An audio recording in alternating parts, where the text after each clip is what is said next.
அனைவருக்கும் வணக்கம். இன்னைக்கு நம்ம வீடியோவில் என்ன பார்க்க போகிறோம் அப்படின்னா, எறா மீன் தொக்கும், வாவல் மீன் குழம்பு, வாவல் மீன் வறுவல் பண்ணியிருந்தேங்க. அதை பற்றி தாங்க இந்த வீடியோவில் பார்க்க போகிறோம். நான் வந்து எப்படி பண்ணுவேன் அப்படிங்கிறத பற்றி தாங்க இந்த வீடியோவில் பார்க்க போகிறோம். எறா மீன் பார்த்தீங்க அப்படின்னா, நம்ம சின்ன சின்னதாக வாங்கணும் அப்படின்னா, சுத்தம் பண்ணது ரொம்ப கஷ்டங்க. நம்ம சுத்தம் பண்ண கஷ்டப்பட்டு அப்படியே போட்டுட்டாலுமே, மீன் வந்து உள்ள அந்த குடல் வந்து இருந்துச்சு அப்படின்னா, பயங்கர கசப்பாக இருக்கும்.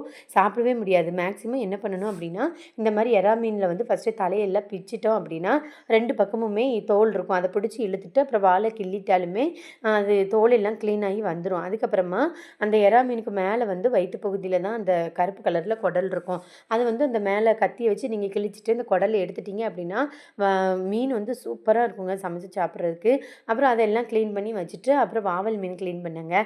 வாவல் மீனிலுமே குழம்பு க்ளீன் பண்ணிவிட்டு குழம்புக்கு தனியாக, பொரியலுக்கு தனியாக, பொரிக்கிறதுக்கு தனியாக எடுத்து வச்சுட்டேன். பொரிக்கிறதுக்கு பார்த்தீங்க அப்படின்னா நான் தேவையான அளவு இப்போ மீன் எடுத்து வச்சுட்டு அதில் பொரிக்கிற பொடியை கொஞ்சம் ஆட் பண்ணிவிட்டு அப்புறமா தேவையான அளவு உப்பு போட்டுட்டு அரை லெமன் மட்டும் புழிஞ்சு விட்டுருக்கேங்க.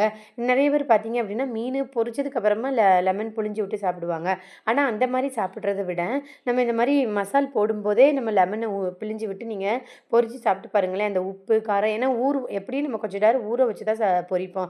அதனால அது மசாலாவோட ஊறிடும். அந்த மாதிரி ஊற வச்சு சாப்பிட்டு பாருங்களேன், சூப்பராக இருக்குங்க டேஸ்ட்டு. அப்புறம் அதெல்லாம் தனியாக எடுத்து ஊற வச்சுட்டு அப்புறம் நான் வந்து குழம்புக்கு அரைக்க ஆரம்பிச்சிட்டேங்க.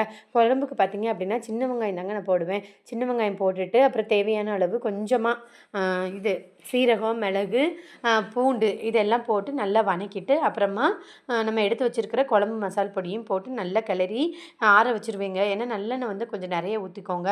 நல்லெண்ணெய் ஊற்றி நல்லா ஆற வச்சுட்டு அப்புறம் தான் கடைசி தண்ணி ஊற்றி மிக்சியில் போட்டு அரைச்சிட்டு ஒரு வடைச்சட்டி சூடானதுக்கப்புறமா நம்ம அரைச்சி அந்த பேஸ்ட்டை கொட்டி நல்லா கிளறிடுங்க. நல்லா கிளறி ஒரு வதக்கிட்டு அப்புறமா நம்ம எடுத்து வச்சுருக்க புளியை நல்லா கரைச்சி ஊற்றிடுங்கங்க. தண்ணி வந்து நிறைய ஃபஸ்ட்டே ஊற்றிட்டிங்க அப்படின்னா மீன் போடும்போது மீன்லேருந்து வர தண்ணினால் குழம்பு வந்து ரொம்ப தண்ணியாயிரும். அதனால் நம்ம தண்ணி வந்து ஃபஸ்ட்டே அளவாக பார்த்து தான் ஊற்றணும். பார்த்து ஊற்றிட்டு அதுக்கப்புறமா நல்லா ஒரு மூடி போட்டு மூடி வச்சுருங்க. மூடி போட்டு மூடினதுக்கப்புறம் பார்த்தீங்க அப்படின்னா நல்லா கொதி வந்துடுங்க.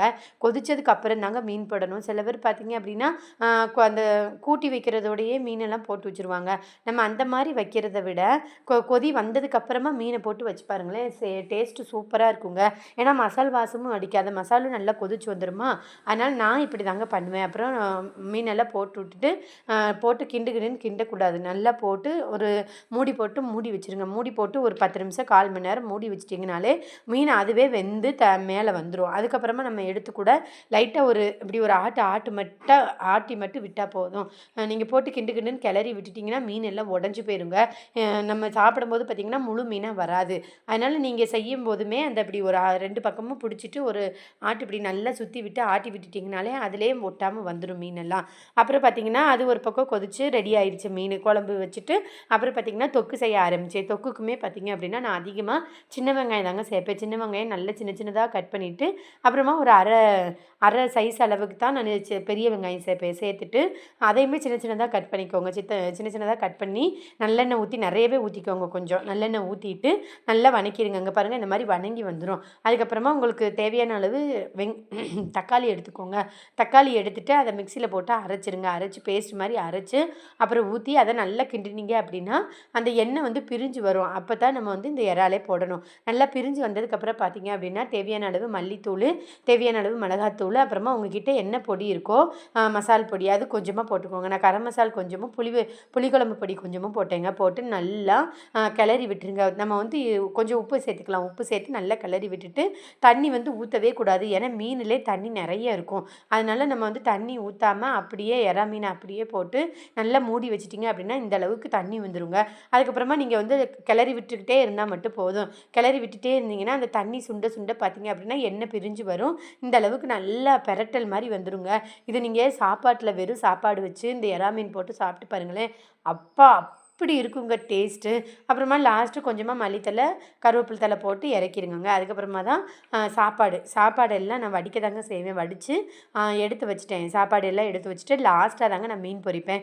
லாஸ்ட்டாக மீன் எல்லாம் பொரித்து எடுத்து வச்சாச்சுங்க சாப்பிட்றதுக்காக. இங்கே பாருங்கள், இந்த மாதிரி தான் நாங்கள் எல்லாம் எடுத்து வச்சுட்டு அப்புறம் எல்லோரும் ஒன்றா உட்காந்து தாங்க சாப்பிடுவோம். இன்னொன்று என்ன அப்படின்னா நிறைய பேர் மீன் வந்து ஃபஸ்ட்டே கழுவி ரொம்ப நேரமாக வச்சுருவாங்க. நம்ம அப்படி வைக்கவே கூடாதுங்க. நம்ம எப்போ சமைக்கிறோமோ மசாலாலாம் நீங்கள் அரைச்சி ஆற வச்சுட்டு அதுக்கப்புறமா மீனை வந்து கழுவி அப்புறம் போட்டு பாருங்களேன். மீன் வந்து கொஞ்சம் ஃப்ரெஷ்ஷாகவும் தெரியும். ரொம்ப உடஞ்சி உடஞ்சி போகாது. முன்னாடியே வச்சுட்டிங்க அப்படின்னா மீன் குழம்புல போடும்போது நச நசன்னு ஆயிரும்.